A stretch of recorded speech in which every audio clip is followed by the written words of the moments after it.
Hi all, welcome to AZB academy. എൻ്റെ പേര് Jiji. So ഇന്ന് നമ്മൾ നോക്കാൻ പോകുന്നത് ഇപ്പോ കുറെ പേരുടെ ഒരു ബുദ്ധിമുട്ടാണ് ഉറക്കം കാരണം പഠിക്കാൻ പറ്റണില്ല എന്ന്. അപ്പൊ നമ്മള് സാധാരണ ഞായറാഴ്ച ദിവസങ്ങളിലാണ് ഇങ്ങനെയുള്ള ടോപ്പിക്സ് ഒക്കെ ഡിസ്കസ് ചെയ്യുക. മടി കാരണം പഠിക്കാൻ പറ്റാത്തവരുണ്ട്, ഉറക്കം കാരണം പഠിക്കാൻ പറ്റാത്തവരുണ്ട്. അപ്പൊ അങ്ങനെയുള്ള കാര്യങ്ങളൊക്കെ എന്തായിരുന്നു ഞായറാഴ്ച ദിവസത്തേക്ക് മാറ്റി വെക്കും നമ്മളിപ്പോഴും.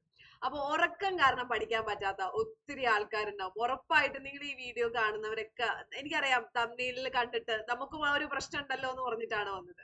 അപ്പൊ പ്രധാനമായിട്ടും നമ്മൾ ഉറക്കം നഷ്ടപ്പെടുന്ന കാരണം ഒന്ന് നമുക്ക് എന്തെങ്കിലും അസുഖങ്ങളൊക്കെ ഉണ്ടെങ്കിൽ ഓക്കെ ഫൈൻ. അതല്ലാതെ നോർമൽ ആയിട്ട് പ്രത്യേകിച്ച് ഒരു പണിയില്ല, പക്ഷെ നമുക്ക് ഉറക്കം ആണ് നമ്മുടെ പ്രശ്നം.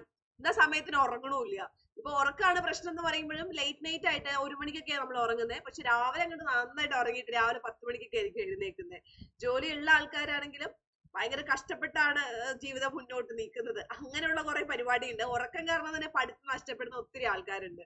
അപ്പൊ ഈ വീഡിയോ അതാണ് നമ്മൾ ഡിസ്കസ് ചെയ്യുന്നത്. അപ്പൊ അതിൽ പ്രധാനമായിട്ടുള്ള പ്രോബ്ലം എന്ന് വെച്ചാൽ ഡീഹൈഡ്രേഷൻ ഒരു വലിയൊരു പ്രശ്നമാണ്. നമ്മുടെ ശരീരത്തിന് ആവശ്യമായിട്ടുള്ള വെള്ളം കൊടുത്തില്ലെങ്കിൽ നമുക്ക് ഉറക്കം പെട്ടെന്ന് നമുക്ക് വരും. ഉറക്കം സ്വാഭാവികമായിട്ട് നമ്മുടെ ശരീരം ക്ഷീണിക്കും. അപ്പൊ ഉറക്കം വരും. ഇപ്പൊ ചില ആൾക്കാർക്ക് ഉറക്കം വരാതെയും ഇരിക്കാം. എന്നാൽ നമ്മൾ ഭയങ്കര ടയേർഡ് ആയിരിക്കും. നമുക്ക് ടയേർഡ് ആയി കഴിഞ്ഞാൽ നമ്മളൊന്ന് കടന്നു കഴിഞ്ഞാൽ ഉറക്കം. പ്രത്യേകിച്ച് നമ്മുടെ ഒരു ബുക്ക് എടുത്ത് രണ്ട് വരി അങ്ങോട്ട് വായിച്ച് കംപ്ലീറ്റ് ചെയ്ത് പിന്നെ നമുക്ക് ഉറക്കം വരും അല്ലെ. അപ്പൊ ഉറക്കം നോർമലി വരുന്നത് എന്തായിരുന്നു? ബ്രെയിനകത്ത് ഓക്സിജൻ വേണ്ട വിധത്തിൽ എത്താത്തത് കൊണ്ടാണ്. അപ്പൊ ഡീഹൈഡ്രേഷൻ ഒക്കെ എന്തായിരുന്നു? അതിന് നമുക്ക് വലിയൊരു കാരണം തന്നെയാണ്. നമുക്ക് നമ്മുടെ ശരീരം ടയേർഡ് ആയി കഴിഞ്ഞാൽ നമുക്ക് ഒന്നും ചെയ്യാൻ പറ്റത്തില്ല അല്ലെ. അപ്പൊ അതേപോലെ തന്നെയാണ് വെള്ളം കുടിക്കുക എന്ന് പറയുന്നത് ഭയങ്കര ഇമ്പോർട്ടന്റ് ആയിട്ടുള്ള കാര്യമാണ്. നമുക്ക് കൃത്യമായിട്ട് പഠിച്ചത് ഓർമ്മ നിൽക്കാനും വെള്ളം മര്യാദയ്ക്ക് നമ്മുടെ ശരീരത്തിന് വെള്ളമൊക്കെ കൊടുത്തു കഴിഞ്ഞാൽ നല്ല പോലെ എനർജി കിട്ടും. ഇപ്പൊ നമ്മളെ ചെടിക്കൊക്കെ നമ്മൾ നോക്കിക്കഴിഞ്ഞാൽ വെള്ളം ഒഴിക്കണം അല്ലെ. വെള്ളം ഒഴിച്ചില്ലെങ്കിൽ എന്താ? ചെടിയിൽ വെള്ളം ഒഴിച്ചില്ലെങ്കിൽ ആ ചെടിയുടെ കാര്യത്തിൽ ഒരു തീരുമാനമാവും. അങ്ങനെയാണ് നോർമലി ചെയ്യുന്നത്. അപ്പൊ അതുപോലെ നമ്മുടെ ശരീരത്തിനും എന്തായിരുന്നു? വെള്ളം കൊടുക്കണം. അത് നിങ്ങൾ പ്രധാനമായിട്ട് ശ്രദ്ധിക്കേണ്ട കാര്യമാണ്. പിന്നെ അടുത്തത് ഇൻസ്റ്റഗ്രാം റീല് കണ്ടിട്ട്. അപ്പൊ ഇൻസ്റ്റഗ്രാം റീല് കണ്ടിട്ട് ഉറക്കം ഇല്ലായ്മ ഉണ്ടാവോ അല്ലെങ്കിൽ ഉറക്കം കൂടുതലാവോ ചോദിച്ചു കഴിഞ്ഞാല് ഇൻസ്റ്റഗ്രാം റീല് നമ്മൾ കാണും. ഇപ്പൊ രാത്രി ഒരു 9 മണിക്കൊക്കെ എനിക്ക് കൃത്യമായിട്ട് ആൾക്കാരനെ അറിയാം. 9 മണിക്ക് അല്ലെങ്കിൽ 9:30-കൊക്കെ നമ്മൾ രാത്രി കിടക്കുവേ. എന്നിട്ട് എന്തായിരുന്നു നമ്മൾ വിചാരിക്കുന്നത്? നമ്മളൊരു 9 മണിക്ക് കിടന്ന് 10 മണിയായി ഉറങ്ങി പിറ്റേ ദിവസം രാവിലെ 4 മണിയാകുമ്പോഴേക്കും എന്താ, അല്ലെങ്കിൽ 4 മണി പോട്ടെ, ഒരു 6 മണിയാകുമ്പോഴേക്കും എഴുന്നേറ്റ് പഠിക്കാം എന്നുള്ള പ്ലാനിലൊക്കെ സെറ്റ് ചെയ്ത് നമ്മൾ അവിടെ കിടക്കും. പക്ഷെ നമ്മൾ 9 മണിക്ക് അങ്ങോട്ട് തുടങ്ങിക്കഴിഞ്ഞാൽ പിന്നെ എന്തായിരുന്നു? 1 മണിവരെ 2 മണിവരെയൊക്കെ ഫുള്ള് റീലിനകത്താണുള്ളത്. നമ്മൾ ഭയങ്കര റീലിനകത്താ. കാരണം റീൽ എന്ന് പറയുന്നത് ചെറിയൊരു കാര്യം കൊണ്ട് ചെറിയൊരു സമയം കൊണ്ട് അതെന്താണോ പറയാൻ ഉദ്ദേശിക്കുന്നത് അത് നമ്മളിലേക്ക് എത്തിക്കുന്ന ഒരു പരിപാടിയാണ് അല്ല. അതാണ് ഒരു റീൽ എന്ന് പറയുന്നത്. ചെറിയൊരു സമയം എടുക്കത്തുള്ളൂ. ആ ചെറിയ സമയത്തിനുള്ളിൽ ആ കാര്യം നമ്മളിലേക്ക് എത്തിക്കുന്നു.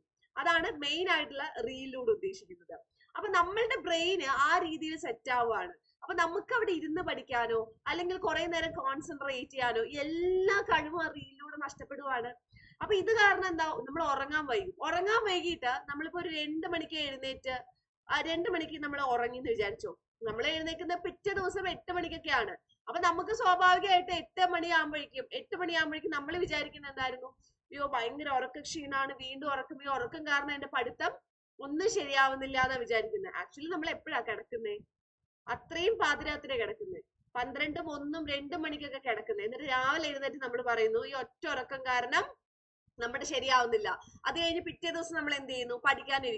പഠിക്കാനിരിക്കുമ്പോഴും നമ്മൾ രാത്രി കുറച്ചു നേരം ഉറങ്ങുന്നുള്ളൂ. പകല് ഫുള്ളും കിടന്ന് ഉറക്കം വരിക. നമുക്ക് ഫോണിലും എല്ലാം ക്ലാസ് കേൾക്കുവാണ്, ഉറക്കം വരുക. നമ്മൾ റീലില് 30 സെക്കൻഡിൽ എല്ലാ കാര്യങ്ങളും പെട്ടെന്ന് മനസ്സിലാക്കാനുള്ള ബുദ്ധി നമുക്ക് ഉണ്ട്. പക്ഷെ എന്തായിരുന്നു? അത് നമ്മൾ ശീലിപ്പിച്ചു 30 സെക്കൻഡിൽ സെറ്റ് ആക്കി വെച്ചിരിക്കുകയാണ്, അല്ലെങ്കിൽ 1 മിനിറ്റിൽ സെറ്റ് ആക്കി വെച്ചിരിക്കുകയാണ്. നമ്മള് ബാക്കിയുള്ള സമയം ഇങ്ങനെ റീല് നോക്കി നോക്കി രാത്രി റീല് നോക്കി നോക്കി നോക്കി പകല് ഫുള്ളും നമുക്ക് ഉറക്കമാണ് വരുന്നത്. ഫുൾ ടൈം നമുക്ക് ഉറക്കം വരുന്ന സിറ്റുവേഷൻ ആണ് ഉണ്ടാവുന്നത്. അപ്പൊ അങ്ങനെയുള്ള സിറ്റുവേഷൻ നമ്മൾ മറികടക്കണം. നമ്മൾ ആദ്യം അങ്ങനെയുള്ള സിറ്റുവേഷൻ എന്തായിരുന്നു? നമ്മൾ മറികടക്കുകയാണ് ചെയ്യേണ്ടത്. അപ്പോൾ ഈ ഉറക്കം വരൽ എന്ന് പറയുമ്പോൾ എപ്പോഴും നമ്മൾ ഓവർകം ചെയ്യണം. ഓക്കെ, ഉറക്കം വരല എപ്പോഴും നമുക്ക് ഓവർകം ചെയ്യണമെങ്കിൽ എന്താ ചെയ്യുക? ഈ ഉറക്കം എന്ന് പറയുന്നത് നമുക്ക് ഏറ്റവും ഇമ്പോർട്ടന്റ് ആയിട്ടുള്ള ഒരു പ്രശ്നമാണ്. ഓക്കെ, ഏറ്റവും പ്രധാനപ്പെട്ട പ്രശ്നമാണ്. അപ്പൊ ഈ റീലൊക്കെ നോക്കിയിരുന്ന് ബ്രെയിൻ ആ രീതിയിൽ സെറ്റ് ആക്കി കഴിഞ്ഞാൽ പിറ്റേ ദിവസം നമുക്ക് ഉറക്കം കൂടുതലായിട്ട് തന്നെ വരുള്ളൂ. അതിൽ നമുക്ക് അയ്യോ ഉറക്കം കാരണം പഠിക്കാൻ പറ്റിയില്ല എന്നൊന്നും പറഞ്ഞിട്ട് ഒരു കാര്യമില്ല. അതിപ്പോ പല ആൾക്കാരുടെയും അനുഭവം ഉണ്ട്. ഇനി അടുത്ത ഒരു പ്രധാനപ്പെട്ട കാരണം എന്ന് പറയുന്നത് മൾട്ടി ടാസ്കിങ്. അതായത് ഒരേ സമയം നമ്മൾ റീല് കാണുന്നു, എന്തെങ്കിലും ലാപ്പിൽ എന്തെങ്കിലും വർക്ക് ചെയ്യുന്നു, ബുക്ക് വായിക്കുന്നു, അല്ലെങ്കിൽ ബുക്ക് വായിക്കുമ്പോൾ വേറൊരു പരിപാടിയാണ്, ബുക്ക് വായിക്കുന്നു, സ്നാക്സ് കഴിക്കുന്നു, പാട്ട് കേൾക്കുന്നു. ഇതൊക്കെ സ്ഥിരമായിട്ട് നമ്മൾ ചെയ്യുന്നതാണ്. അല്ലെങ്കിൽ എന്തായിരുന്നു, എന്തെങ്കിലും ഒരു ടോക്ക് യൂട്യൂബിൽ കേൾക്കുന്നു, ബുക്ക് വായിക്കുന്നു, സ്നാക്സ് കഴിക്കുന്നു. ഇതൊക്കെ തന്നെയാണ് നമ്മൾ സ്ഥിരമായിട്ട് നടക്കുന്ന പരിപാടികളാണ്. അപ്പൊ അങ്ങനെയൊക്കെ ചെയ്യുമ്പോൾ എന്തായാലും നമ്മൾ തന്നെ നമ്മുടെ ശരീരം കൊണ്ട് പല ജോലികൾ ഇങ്ങനെ മാറി മാറി ചെയ്യുമ്പോൾ സ്വാഭാവികമായിട്ട് നമ്മൾ ക്ഷീണിക്കില്ലേ? ബ്രെയിനും അങ്ങനെ തന്നെയാണ് അല്ലെ? നമ്മൾ പല പല ജോലികൾ ചെയ്യുമ്പോൾ നമ്മൾ ക്ഷീണിക്കുന്നുള്ള കാര്യം നമ്മൾ മനസ്സിലാക്കുക. നമ്മളെ ഏറ്റവും നന്നായിട്ട് മനസ്സിലാക്കാൻ പറ്റും നമുക്കല്ലേ? അപ്പൊ നമ്മൾ ഈ മൾട്ടി ടാസ്കിങ് ഒക്കെ ചെയ്യുമ്പോൾ നമ്മുടെ ബ്രെയിൻ ടയേർഡ് ആവും, ഉറക്കം വരും, സ്വാഭാവികമായിട്ട് ഉറക്കം വരും. ഞാന് ഒരു കിലോ അരി മാറ്റി വെക്കുന്നത് ഡിഫറെന്റ് ആണ്. 3 കിലോ അരി, 1 കിലോ അരി ഇവിടെയും 1 കിലോ അരി എന്റെ ലെഫ്റ്റും റൈറ്റും 1 കിലോ തലയിലൊക്കെ വെച്ചിട്ട് അതും മാറ്റി വെക്കുന്നത് ഡിഫറെന്റ് ആണ്. എനിക്ക് ക്ഷീണം 3 കിലോ മാറ്റി വെക്കുമ്പോഴായിരിക്കും. അപ്പൊ മൾട്ടി ടാസ്കിങ് എന്ന് പറയുന്നത് ഭയങ്കര ഇമ്പോർട്ടന്റ് ആയിട്ടുള്ള ഒരു കാര്യമാണ്. അപ്പൊ ഈ മൾട്ടി ടാസ്കിങ്ങിൽ എന്തായിരുന്നു, നമ്മള് കൂടുതലായിട്ട് എഫേർട്ട് ഇടുമ്പോൾ സ്വാഭാവികമായിട്ട് ഉറക്കം വരും. അപ്പൊ ഇതൊക്കെ നിങ്ങളൊന്ന് ശ്രദ്ധിക്കുക. എന്നിട്ട് സുഖമായിട്ടിരുന്ന് പഠിക്കാൻ വേണ്ടി നോക്കുക, നല്ലപോലെ വെള്ളം കുടിക്കുക, ഉറങ്ങേണ്ട സമയത്ത് ഉറങ്ങുക. അങ്ങനെയാണെങ്കിൽ തന്നെ നിങ്ങളുടെ ഉറക്കത്തിന്റെ കുറെ കാര്യങ്ങൾ ശരിയാവും. ഉറങ്ങേണ്ട സമയത്ത് ഉറങ്ങിക്കഴിഞ്ഞാൽ തന്നെ നിങ്ങളുടെ ഉറക്കം സെറ്റ് ആവും. അനാവശ്യ സമയങ്ങളിൽ ഉറക്കം വരില്ല. ഓക്കെ, ഇനി നമുക്ക് മറ്റൊരു കാര്യം പറയാനുള്ളത്, RRB ഗ്രൂപ്പ് ഡിയുടെ നമുക്ക് അപ്ലൈ ചെയ്യാനുള്ള ഡേറ്റ് ഇന്നലെ ആയിരുന്നു, അത് കഴിഞ്ഞിട്ടുണ്ടായിരുന്നു. അപ്പോ ഇനി നമ്മൾ പഠിക്കുകയാണ് പ്രധാനമായിട്ട് വേണ്ടത്. നല്ലപോലെ പഠിക്കാൻ തുടങ്ങുക കേട്ടോ.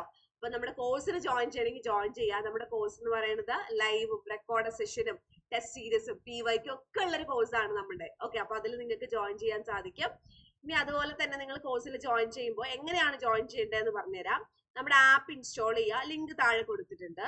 അപ്പൊ ഇൻസ്റ്റാൾ ചെയ്തതിന് ശേഷം ഓൾ കാറ്റഗറി ഉണ്ടല്ലോ, അതൊന്ന് സെലക്ട് ചെയ്യുക. മീൻസ് ആപ്പ് ഓപ്പൺ ചെയ്ത് നമ്പർ കൊടുക്കുമ്പോൾ ഇങ്ങനെ വരും. ഓൾ കാറ്റഗറി സെലക്ട് ചെയ്യുക. എന്നിട്ട് ആപ്പിൽ പോകുമ്പോൾ താഴെ മൂന്നാമത് കണ്ടോ സ്റ്റോറിൽ ഒന്ന് ക്ലിക്ക് ചെയ്തിട്ട് ഇവിടെ ഇത്രയും നമ്മുടെ കോഴ്സാണ്. ഇപ്പൊ ഇവിടെ RRB ഗ്രൂപ്പ് ഡിയോ അല്ലെങ്കിൽ അസിസ്റ്റന്റ് സെയിൽസ്മാനോ നമുക്ക് ഇഷ്ടം പോലെ കോഴ്സുകൾ ഉണ്ട്. ഇനിയിപ്പോ ഒരു വർഷത്തേക്ക് നിങ്ങൾ PSC മാത്രം നോക്കുവാണെങ്കിൽ ലക്ഷ്യം 2.0 ഉണ്ട്. ആ കോഴ്സ് എടുക്കുക, ഏതെങ്കിലും ഒരു കോഴ്സ് സെലക്ട് ചെയ്യുക. എന്നിട്ട് പെട്ടെന്ന് തന്നെ ബൈ നൗ കൊടുക്കരുത് കേട്ടോ. ഇതിന്റെ താഴേക്ക് പോയി കഴിഞ്ഞാൽ റീഡ് മോർ എന്ന് പറയുന്ന ഒരു ഓപ്ഷൻ ഉണ്ട്. ആ റീഡ് മോറിൽ ഒന്ന് ക്ലിക്ക് ചെയ്യുക. ക്ലിക്ക് ചെയ്യുമ്പോൾ ഹാവ് എ കൂപ്പൺ കോഡ് എന്ന് ഇവിടെ കൊടുത്തിട്ടില്ലേ, ഈ ഹാവ് എ കൂപ്പൺ കോഡില് JIJI20 എന്ന് ടൈപ്പ് ചെയ്യുക. എന്നിട്ട് ഡൺ കൊടുക്കുക. ഡൺ കൊടുക്കുമ്പോൾ 1490 രൂപയ്ക്ക് ബൈ ചെയ്യാൻ പറ്റും. ഇവിടെ കണ്ടില്ലേ JIJI20 കൂപ്പൺ അപ്ലൈഡ് എന്ന് കാണും.